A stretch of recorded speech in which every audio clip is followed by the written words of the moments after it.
Hello friends, welcome to my channel जय माता दी। इस वीडियो में आज मैं आपके साथ शेयर कर रही हूँ निर्जला एकादशी, जिसे हम भीमसेन एकादशी के नाम से भी जानते हैं, की पूजा विधि। भीमसेन एकादशी का महत्व सभी एकादशियों में सबसे ज्यादा होता है। हर माह में दो एकादशी पड़ती हैं, एक कृष्ण पक्ष की एकादशी और एक शुक्ल पक्ष की एकादशी।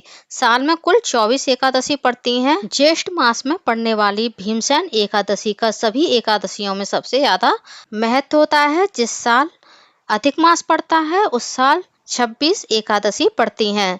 जो लोग सभी एकादशियों का व्रत नहीं रख पाते हैं वो केवल निर्जल एकादशी का व्रत रख करके अपनी सभी एकादशियों का पुण्य प्राप्त कर सकते हैं।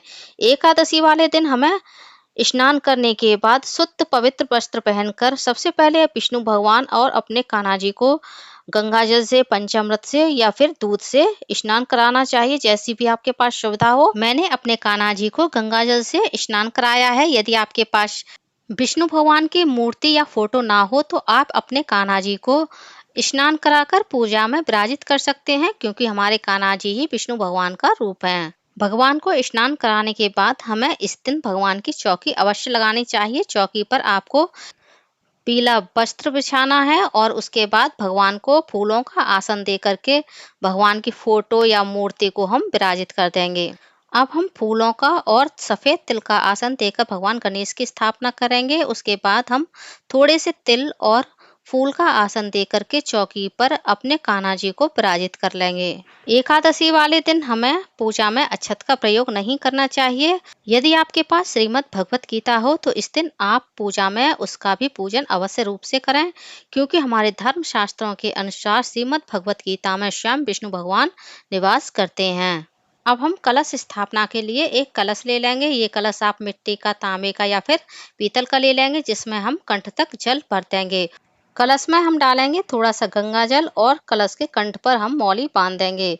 अब हम कलश में डालेंगे एक सिक्का, सुपारी, एक हल्दी की गांठ, जल को मीठा करने के लिए एक बतासा, थोड़ी सी दूब घास और थोड़े से हम डालेंगे सफेद तिल। क्योंकि एकादशी की पूजा है तो इस दिन हम अक्षत का प्रयोग नहीं करेंगे। अक्षत की जगह हम सफेद तिल का प्रयोग करेंगे। अब हम कलश के कंठ पर रखने के लिए आम के या फिर अशोक के या फिर पान के पत्ते ले लेंगे, जिसे हम पीले चंदन से और रोली से इस प्रकार से टीक लेंगे। उसके बाद कलश के मुख पर हम एक कटोरी रखेंगे। कटोरी में थोड़े से तिल डाल देंगे। उसके बाद कटोरी पर एक हम घी का दीपक रखेंगे। आप घी की जगह तिल के तेल का दीपक भी यहाँ पर यूज कर सकते हैं। अब हम कलश पर एक स्वास्तिक का चिन्ह बना लेंगे। उसके बाद सफेद तिल रखकर हम एक अष्टदल कमल बनाएंगे और इसके ऊपर हम कलश की स्थापना करेंगे। मैंने बहुत ही सरल तरीके से अष्टदल कमल बनाया है। इस पर हमने कलश की स्थापना कर दी है।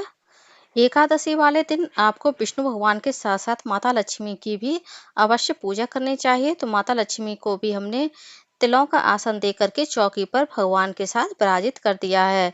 मैंने श्री यंत्र की स्थापना की है। यदि आपके पास माता लक्ष्मी की मूर्ति है तो आप मूर्ति को भी स्थापित कर सकते हैं।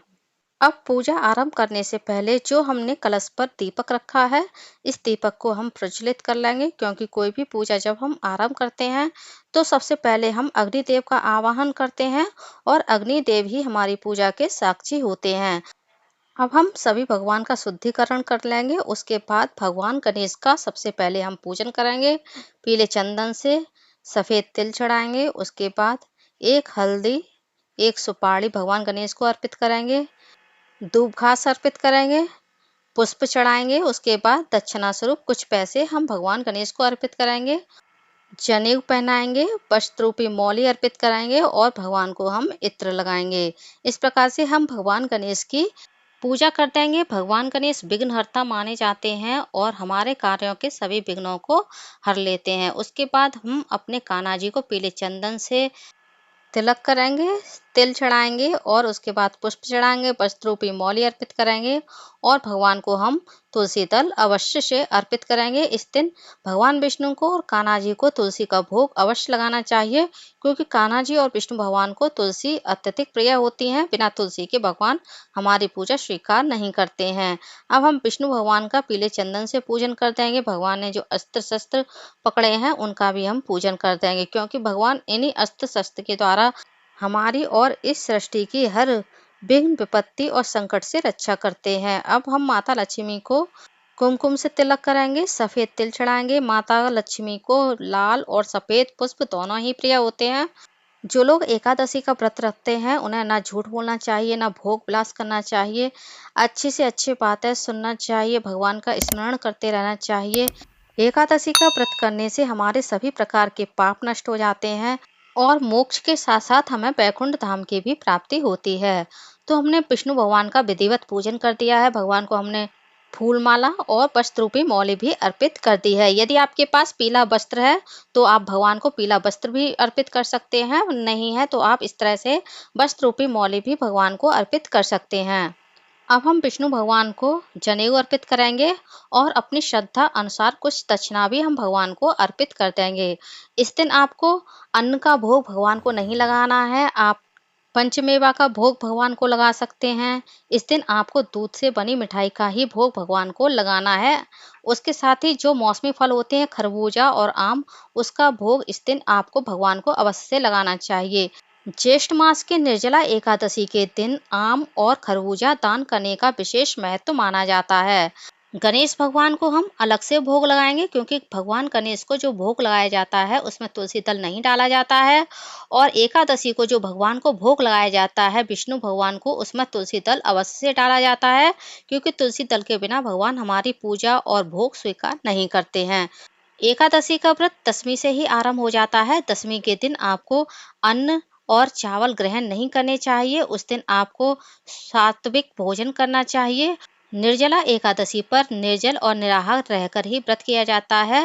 द्वादशी वाले दिन दान पुण्य करने के बाद ही अन्न या जल ग्रहण किया जाता है। इस प्रकार से हमने श्रीमद् भगवत गीता का भी पूजन कर दिया है और माता लक्ष्मी के लिए हमने जो सुहाग सामग्री ली है वह भी हम माता लक्ष्मी को अर्पित कर देंगे। अब हम छोटा सा हवन करेंगे। निर्जला एकादशी के दिन आपको एक छोटा सा हवन अवश्य करना चाहिए। हवन के लिए आप गाय के गोबर का उपला यूज कर सकते हैं, आम की समिधा भी यूज कर सकते हैं। हवन कुंड आप इस प्रकार का भी ले सकते हैं। यदि आपके पास तांबे का हवन कुंड है तो आप उसमें भी हवन कर सकते हैं। दोनों ही हवन कुंड हमारे धर्म शास्त्रों में शुद्ध माने गए हैं। ये हवन आप एकादशी की व्रत की कथा पढ़ने के बाद भी कर सकते हैं या फिर कथा से पहले भी कर सकते हैं।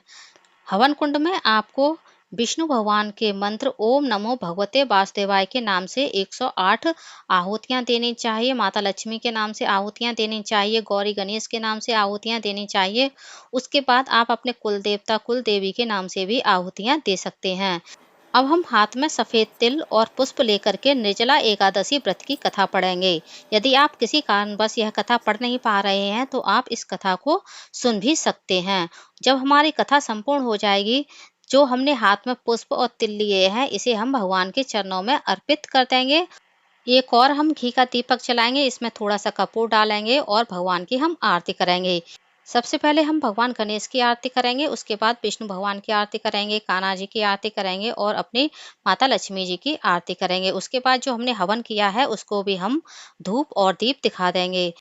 अब हम दीपक की और हवन कुंड की अग्नि को शांत करेंगे और पहले हम आरती भगवान को देंगे, उसके बाद हम स्वयं आरती लेंगे, अपने परिवार के सभी सदस्यों को आरती देंगे। इस प्रकार से हमारी पूजा संपूर्ण होती है।